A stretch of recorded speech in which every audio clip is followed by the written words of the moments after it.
बिहार में ठंड के दूसरे चरण की शुरुआत हो चुकी है। मौसम की बेरुखी के चलते पटना, गया, भागलपुर और दरभंगा में तेज सर्द हवाएं चल रही है। राजधानी पटना में 11 किलोमीटर प्रति घंटे की रफ्तार से हवाएं चल रही है। जी हां, बिहार में सर्दी की सितम जारी है। राज्य के सभी जिलों में न्यूनतम तापमान 9 डिग्री सेल्सियस से नीचे बना हुआ है। अधिकतर जिले में सुबह और रात के समय कोहरा देखने को मिल रहा है। राजधानी पटना की बात करें तो यहाँ 11 किलोमीटर प्रति घंटा की रफ्तार से हवाएं चल रही है।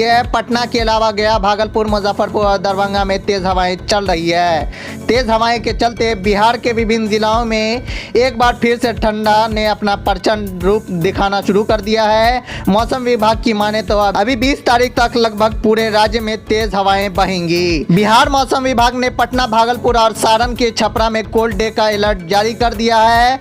विभाग के मुताबिक आज 15 जनवरी से लेकर 17 जनवरी तक इन तीनों जिलों में 2 से 4 डिग्री तक गिरावट की संभावना है, यानी अगले 3 दिनों तक राज्य में कड़ाके की ठंड पड़ेगी। विभाग ने लोगों से विशेष सावधानी बरतने की अपील की है। वहीं आपको बता दें कि पटना, गया, भागलपुर में बीते 2 दिनों से गुनगुनी धूप निकल रही है, लेकिन तेज सर्द हवाएं ने परेशानी बढ़ा दी है। हालांकि दिन में ठंड से थोड़ी राहत मिली है। इसको लेकर पटना समेत अन्य जिला में संबंधित जिलाधिकारी ने स्कूल खोलने के आदेश दे दिए हैं। पटना में 16 जनवरी से स्कूल खुलेंगे, जबकि मुजफ्फरपुर में 18 जनवरी से स्कूल खोलने की सूचना है। बताते चले कि दिसंबर के अंतिम सप्ताह से ही शीतलहर का प्रकोप जारी था और इसके बाद लगातार जिले में सभी स्कूल बंद है। पहले जहां 7 जनवरी तक स्कूल बंद रखने की आदेश दिया गया था, वहीं ठंड में बढ़ोतरी को देखते हुए जिलाधिकारी ने इसे बढ़ाकर 14 जनवरी कर दिया था।